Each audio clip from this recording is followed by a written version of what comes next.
नमस्कार, सत्यदर्शन न्यूज मध्ये आपले स्वागत आहे. मी पायल शहा. एक नजर टाकूया आजच्या ठळक घडामोडीवर.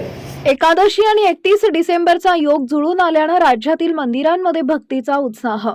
सरत्या वर्षाला निरोप देण्यासाठी आणि नव्या वर्षाच्या स्वागतासाठी संपूर्ण महाराष्ट्र सज्ज झाला आहे. असं असतानाच आज सर्वच तीर्थक्षेत्र परिसरात भक्तीचा मोठा पूर आल्याचं पाहायला मिळते. विशेष म्हणजे यंदा 31 डिसेंबर आणि एकादशी एकाच दिवशी आल्यानं पंढरपुरात विठ्ठल भक्तांसोबतच पर्यटकांचीही मोठी गर्दी झाली आहे.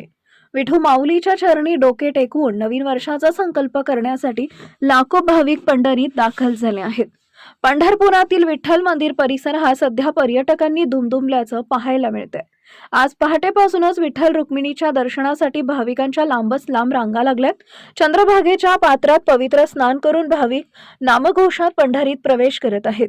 एकादशीचं व्रत आणि नवीन वर्षाच्या पूर्वसंध्येला असा दुहेरी मुहूर्त साधत वारकरी संप्रदायानं पंढरपूर गजबजून गेलं आहे. शिर्डीत श्री साईबाबांच्या नगरीत साई संस्थाननं आज 31 डिसेंबरची रात्र मंदिर खुले ठेवण्याचा निर्णय घेतला आहे. नाशिकच्या त्र्यंबकेश्वर ज्योतिर्लिंग मंदिरातही पर्यटकांचा ओघ वाढल्यानं 4 जानेवारीपर्यंत VIP दर्शन बंद ठेवण्यात आलंय.